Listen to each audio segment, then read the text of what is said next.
Oh man, we haven't done a mover mailbag in a while, but speaking of mover mailbag, I need to do a little shopping. Ah, it has arrived. Bring it on, Gonky. 3, 2, 1, fight toss.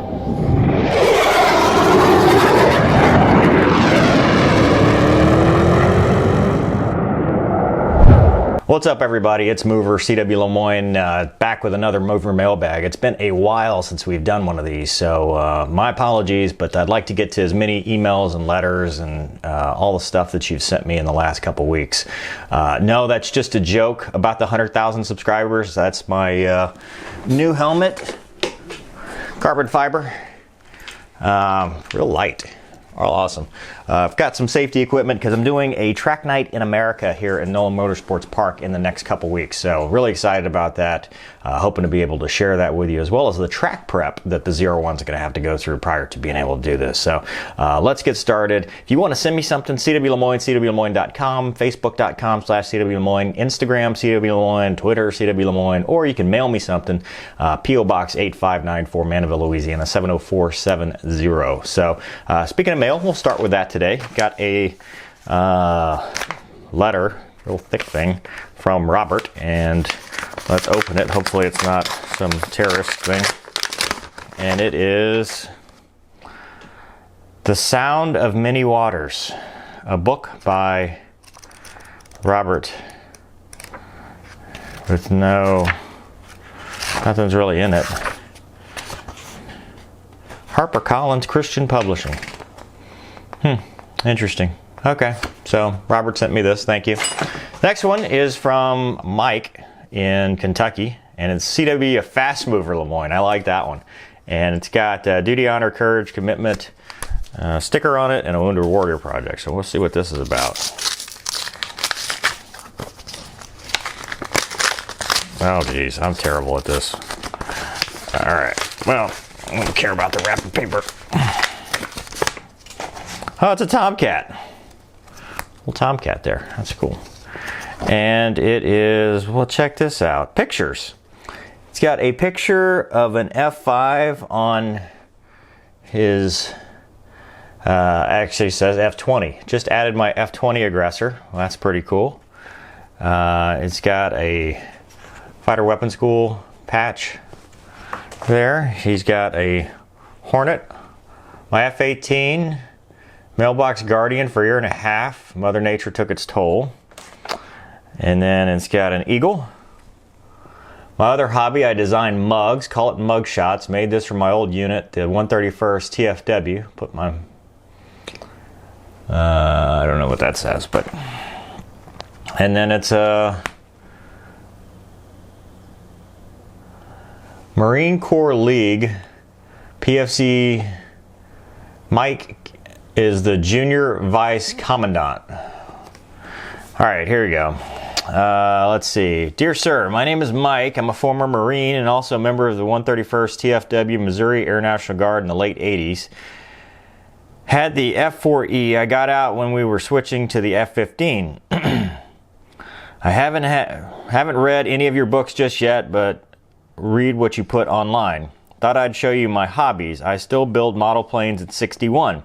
I put my F20 Tiger Shark aggressors on my mailbox, had an F18 on it, but after a year and a half, Mother Nature took its toll on my Hornet. I also designed my own mugs.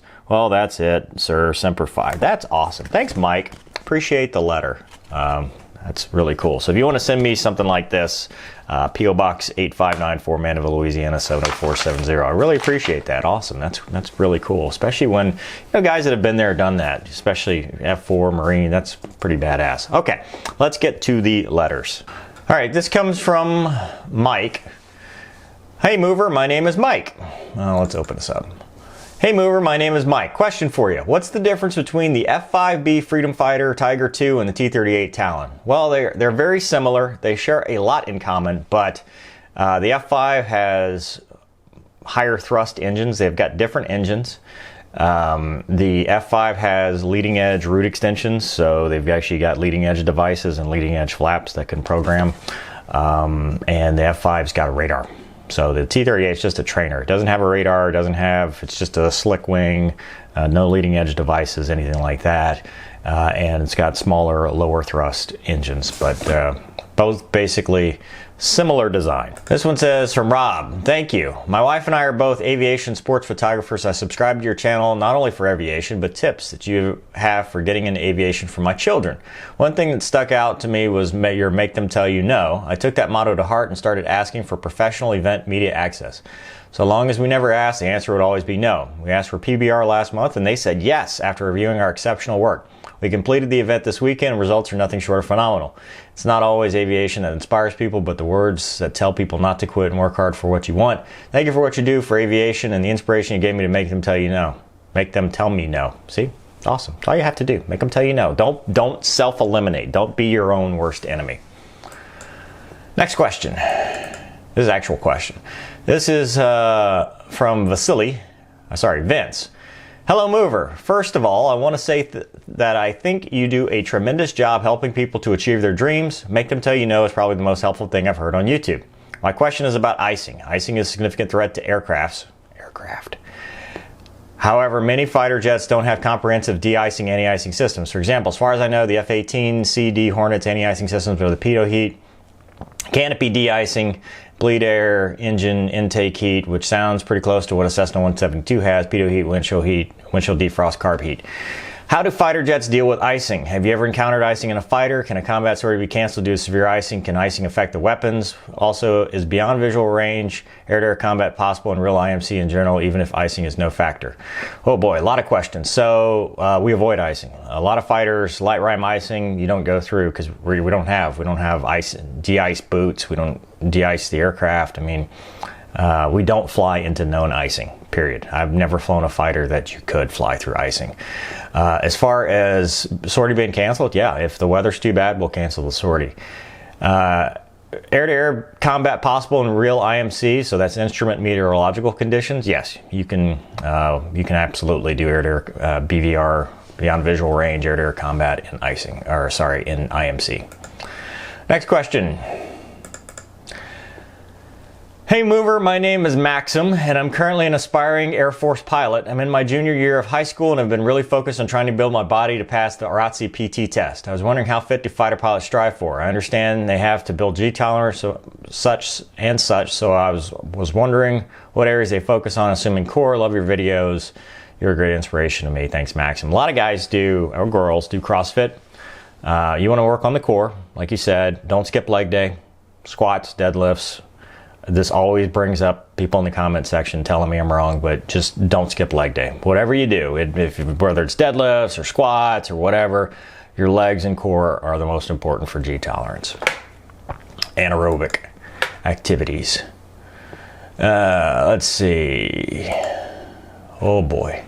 So this is a really long email. That's what she said. However, I'm going to skip to the highlights because I don't want to read this whole thing. I've already read this before. So this guy, his name's Michael, and he says, unmanned to manned. Mr. Lemoine, I accidentally discovered your YouTube channel a couple months ago while looking for videos on the F-18 and DCS. I watched several of your videos about becoming a fighter pilot, as well as the Mailbag videos. These have rekindled the spark I had as a kid to go and be a fighter pilot. Everyone has their own story. I'd like to share mine with you. And he tells his story about being air museums and liking fighters, and he did some flying and stuff like that. He started his private pilot training, ground school, and then eventually he was paired with an instructor who introduced he was having air sickness issues, but then he found ginger root, ended up switching his major, and then he's starting his junior year of college at AFR2C. It's coming time to submit the rated package for boards, thinking back on all the troubles. He put pilot last because he was worried about being sick. And ended up getting the RPA, which is drones. So he did IFT. It went well. IFT is initial flying training, Pueblo, Colorado. And that was his first hint that maybe he shouldn't have discounted the idea of flying fast movers. He's been flying for MQ-9s, and he's been doing launch and recovery ops, which is as close as they can get to real flying. His words, not mine. Now, here's the point. Your video on how you became a fighter pilot really spoke to me. All of the challenges you had to overcome really made me reflect on my own life experience thus far and draw some parallels between our stories. You've inspired me to get back up on the horse and try again. When I get home from deployment, I'm planning on introducing myself at the local FBO and getting some flight hours again. I want to really push myself to get used to the bumps and the G's. Inevitably, when it's time for me to PCS, I want to put in an application to go to UPT, that's undergraduate pilot training. I want to pour my heart and soul into the program, become a fighter pilot, live the dream I've had for the last 20 years. You've inspired me to break out of my own personal comfort zone, something I have not thought possible for a long time. Thanks to you, I have a newfound sense of hope and purpose for my career. I don't know how to put into words how much this means to me. Who would have thought a 20-minute YouTube video could do that? I hope this was somewhat coherent and understandable. It was. The emotional roller coaster I've been on while writing this certainly had some effect. Please never stop spreading the message. Good Lord, I can't talk today. Please never stop spreading the message that you have to tell people. I hope I can, in turn, inspire you to keep creating content you put out. Never know what it could do for somebody out there. Looking forward to more of it. So this is a great example. I am happy that you're doing this, but I get a lot of questions in the comments and emails. You can't work yourself up about stuff that's out of your control. People always say, well, what happens if I get sick? You'll get through it. That's just the bottom line. I know guys that were getting sick at the beginning phases of pilot training.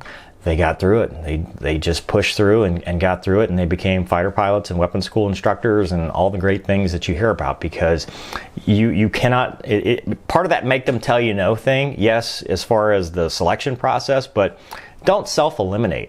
So people tend to worry about, well, I need a waiver for this. Doesn't matter. Just go do it. Go do it. You will find a way to overcome. You will find a way to make it work. If it's what you want, go get it. That's all I tell people. Just go get it, take it, and worry about the things you can control. Get good scores, be in shape. Worry about those things, and then the rest will fall into place. Be prepared, study. Rule number 1, don't be a douche. Rule number 2, help your bros, which boys and girls. And that's really all you can do. You can't worry about these things that you can't control. You can't control whether you're going to get sick, but you can control whether you push through it and whether you overcome and adapt. All right, next question. Thanks, Mike. That's a good reminder, and it's a good email. All right, this comes from John. Weather radar and fighter aircraft. Dear Mr. Lemoine, I've been a follower of your videos on YouTube since you started, and I'm deeply appreciative of your service to our country and your willingness to mentor individuals pursuing the dream of a military fighter pilot. In younger days, I aspired to be a USAF fighter pilot with a college degree, good grades, plenty of extracurricular activities, but unfortunately I could not qualify due to astigmatism, which in the early 80s was practically a death sentence for military flying. It is not anymore. If anybody's watching this and sees this, it's not. I have astigmatism and I got a waiver. I did go on to fly in civilian positions as a commercial pilot, CFI with FAA waivers and corrective glasses. My questions are these. I will assume that heavy military aircraft have airborne weather avoidance radar, as does all modern day commercial aircraft, but was curious if aircraft such as the F-16, F-18, or F-15 have a weather avoidance mode in addition to their tactical weapons delivery navigation mode. I would assume the F-22 and F-35, being weapon systems, have an all-weather capability. Again, thank you for your service, willingness to share your knowledge. No.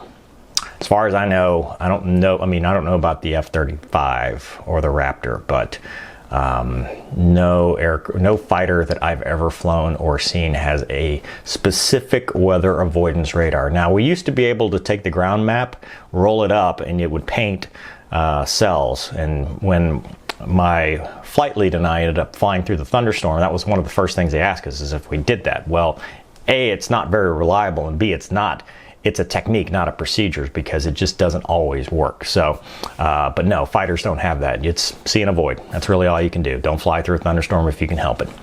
But I don't know about the ESA radars, F-22 and stuff. I don't think so. What we use in the T-38 now is we have ADS-B pucks, and we use XM weather, or the ADS-B in and out that it has, and we use that to avoid thunderstorms and stuff like that. But as far as anything integrated in the avionics, no, doesn't exist that I know of. Things have changed. All right, next one comes from Douglas. Douglas asks, Mr. Lemoine, in your recent video that critiques ruins the movie Flight, you mentioned several times a do not pair list. Is that just a figure of speech, or is it actually an official list used by the airline when scheduling crew? If it's an official list, how does it work? Is it inviolable?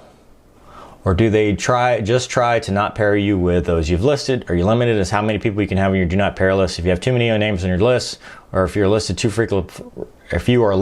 frequently by others, are there official repercussions? By the way, you have a fantastic channel. Your various videos are very informative, always entertaining. Keep up the great work, Douglas. Yes, it's a real thing. At my company, it could be different from every other airline. I always stress this enough. It is when you do your monthly bidding. So airline schedules work. You do what's called preferential bidding system. You put in your PBS preferences.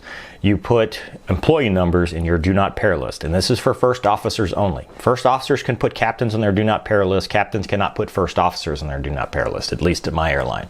So nope, there's no limit to how many you can put on there. However, if you put a whole bunch, you're probably not going to get the schedule you want. You're going to end up on a reserve. If a captain ends up with, because they track it, a lot of people putting that person on their do not pair list, they will probably get talked to by a chief pilot, professional standards, more than likely. And if that still doesn't fix it, then what'll end up happening is they'll get moved to another base and probably start all over and aggravate everybody there too, until eventually they move around and then they talk to them about, hey, we probably need to figure something else out, because you need retraining somehow. But yeah, it's a real thing. It's actually an official thing. I mean, it's in PBS. All right, next question. All right, this comes from Jake, not from State Farm. Hey Mover, it's the 5th grader Jake again, and I have another question for you. What are your thoughts on the RPA program, RPA being drones, remote piloted aircraft? Do you think it will replace fighters eventually? Would you go through that program if you could? I've always wondered what a fighter pilot thought about this subject. Thanks again, as this was also most likely poorly typed, Jake. I would not want to do that. I'm a pilot. I want to fly in the jet.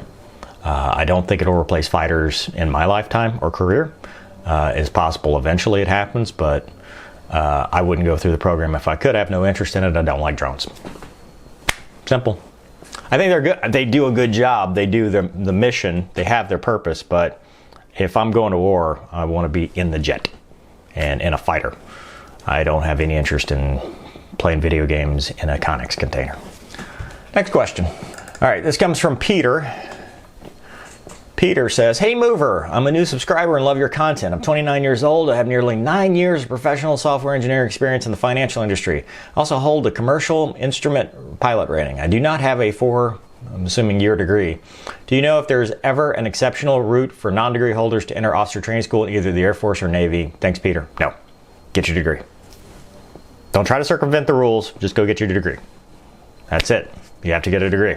It's a requirement. You have to be an officer to be a pilot. You have to have a degree to be an officer. It's just the way it is. Just accept it and go get your degree. This is a long email, but it's very much worth your time. This comes from Samuel. And it even says, Mover, please read. Good afternoon, sir. My name's Samuel. I have a very interesting journey on my path to achieving my dreams of becoming a military pilot. After watching several of your videos over the years, there's been one that has struck out to me the most, Make Them Tell You No. I wanted to share my story with you and how you have affected my life.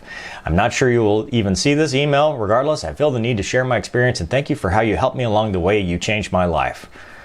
I apologize in advance. This is a long email. Grab some coffee. In 2014, I'm going to kind of skip around through it just so it's not too long. He wanted to just get his 4-year degree and join the rest of the world and being complacent, but he loved the military and the aviation, but then he learned about ROTC and it provided for him to attend college while training for the military hopes, and he enrolled himself in ROTC a few weeks prior to starting class.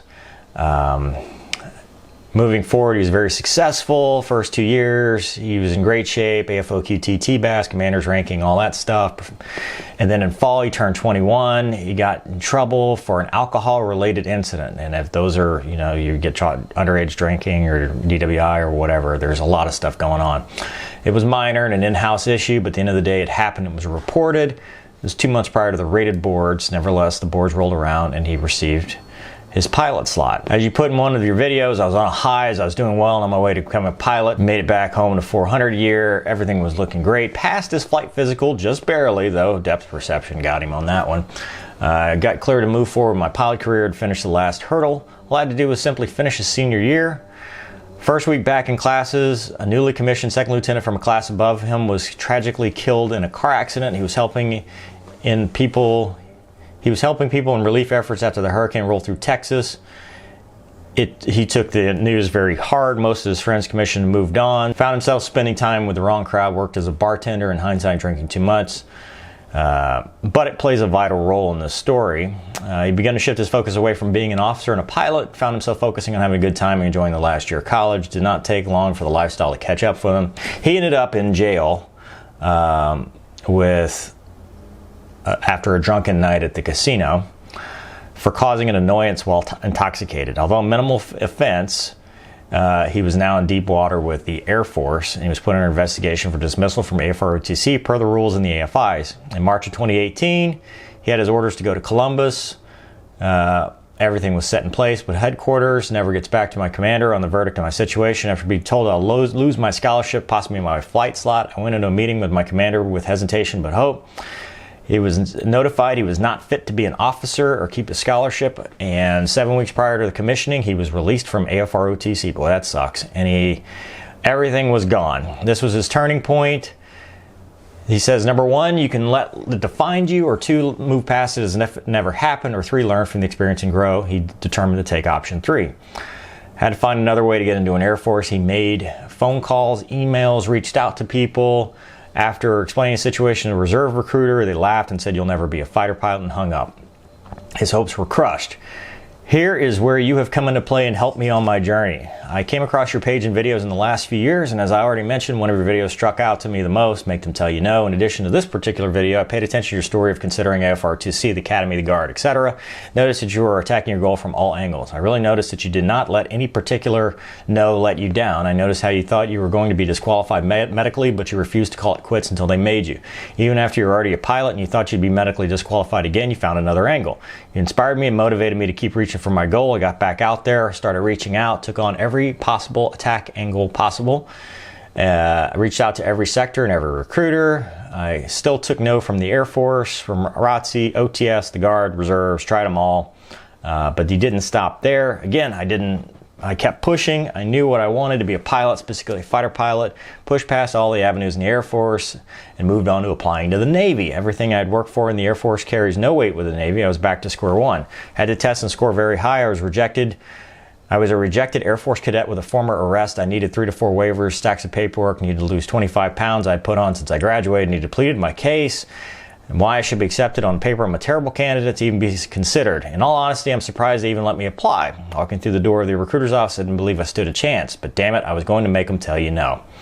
Mr. Lemoine, as of today, this is February of 2020, I have officially been given the pro-rec to become a student naval aviator. I'm getting my second chance at achieving my dreams of becoming a pilot. Could not have done it without you. You are living proof and motivation that I needed to get myself back on track. You provided the guidance and reassurance that there's always a chance. I look up to you and aspire to be as versatile of a pilot and human being that you are. I want to thank you from the bottom of my heart for giving me the last hope that I needed. I did not think I would find the clarity of my life or circumstances through YouTube, but the Lord works in mysterious ways. I don't know if you'll read this, but I certainly hope you do. Either way, I want to make the time to let you know how much I appreciate you. Even though we've never met, I went from living my best life into hitting my darkest hours, and you helped me pull me back into the light. I was heading down a very dark path, and you helped save my life. It sounds awfully cheesy, but to me, you're a hero. Hope to hear back for you. Wow, Sam, that's awesome. And that's my point. When you make mistakes, when bad things happen to you, you cannot let that be the end. You can't just let it keep kicking you and just give up. The people that are most successful, like Samuel here, are the ones that get back up and keep trying and keep trying and keep trying until there's no more options left. Because just because one person says no doesn't mean the answer is no. It just means that one person said no. So that's kind of how it works. Thank you for that email. That's really cool. All right, this one comes from Richard. It says ejecting. We were given a tour of the USS Midway in San Diego by a retired F-14 pilot. One of our questions was about ejecting. He did eject, but didn't go into details. Is this a subject fighter pilots don't want to talk about? I mean, really, would you? It's like asking a cop if he's ever shot somebody. You know, I mean, if they have ejected, then it's probably a traumatic experience. You know, it's something that, you know, they crack. I mean, the aircraft is no longer usable most times after you eject. So it's a traumatic experience, and they probably just don't want to relive it. you know, it's funny because like when you're a cop, they always ask you ever shot anybody, which is, I mean, come on, it's not that common. And same thing with ejecting. I mean, people think that just because you got an ejection seat, we're using them like every other day. You'd be hearing about them in the news if we used the ejection seat every other day. It's just a tacky question. That's all. I mean, it's most people will answer it honestly and talk about it, but it's like reliving a bad car wreck. You know, it's just not, I don't know. I don't think it's all that appropriate to try to dig into that, and that's why people typically don't want to talk about it, because it's just traumatic. All right, last question. Dear Mover, I'm interested in becoming a fighter pilot. I'm a junior in high school. I plan on going to the local technical college to get a bachelor's in nursing. After that, I want to join the Air National Guard. First, I was planning to join the Swamp Fox F-16 unit in South Carolina, where I live. However, I want to know if the F-16 will be retired before I look to retire from the ANG. Hoping to be ready to join the Air Guard between 2025 and 2026. If so, I'll join the 187th in Alabama to fly F-35s, but I wouldn't want to put my family through such a strain with long distance if it's not necessary. Sorry for the long paragraph, but I have a lot of questions. Thanks, Daniel. Don't worry about whether an aircraft's going to retire or not. I mean, it happens. The Swamp Foxes will transition to something, whether it's the F-35 or the F-15EX or something else. They're not going away that I know of. However, you know, putting all your eggs in one basket, you have to have if you want to be a fighter pilot, you should be willing to move wherever, because there's no pilot training bases in South Carolina. So, you know, you'll be apart from your family when you go to pilot training, when you deploy. You know, I wouldn't just stick to one location, because, you know, you're gonna grow up and have a family, and, you know, there's airline tickets. You can always travel back and forth. So, but if this is something you want, you know, don't limit yourself to just one geographical location, because you can always come back. You know, it's just because you start someplace doesn't mean that's where you finish. So I wouldn't. These are things that I wouldn't be worried about at this point in your career. Just get good grades, be in shape, get good test scores, maybe join the Civil Air Patrol, and make sure you're a competitive candidate so you can get a pilot slot, so you can be choosing. Anyway, that's enough of that. So we covered a lot of ground today. Hope you guys enjoyed it. Like I said, cwlemoine, cwlemoine.com, Facebook, cwlemoine. We got the Make Them Tell You No Facebook group, facebook.com/group/Make Them Tell You No. Twitter, cwlemoine, and Instagram, cwlemoine. I get a lot of emails, and I apologize if I have not gotten to your email. Sometimes it's just, there's just too many, or I'll see an email and think to respond, and it just never happens. So my apologies for that. But if you really want your answer immediate, the Make Them Tell You No Facebook group is a good place. There's a lot of good fighter pilots on there that I know that have mentored me and that like to help aspiring young fighter pilots. But at the end of the day, do your homework, do your own research. Don't ask the same questions everybody else has already answered. When you go through this process, it's expected that you're going to be a self-starter, that you're going to have initiative, so that because you're going to be an officer. So don't ask, in the group especially, questions that are easily Googleable. I mean, you know, how the process works is something you can go find out. Baseops.net has a great explanation of how the process works. Make sure you do your homework and don't expect somebody to spoon feed you the information, because you'll be much more successful that way. Anyway, hope you guys enjoyed it. Thanks for watching. We'll see you next time. And yes, the 100,000 subscriber video is coming in the next couple weeks, so stay tuned. Excuse me. Oh, no. Oh! About a lot of that.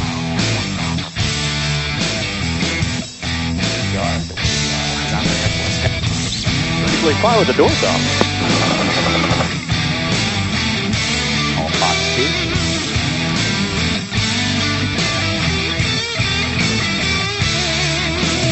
Don't be a douche. That's rule number 1. Make them tell you no.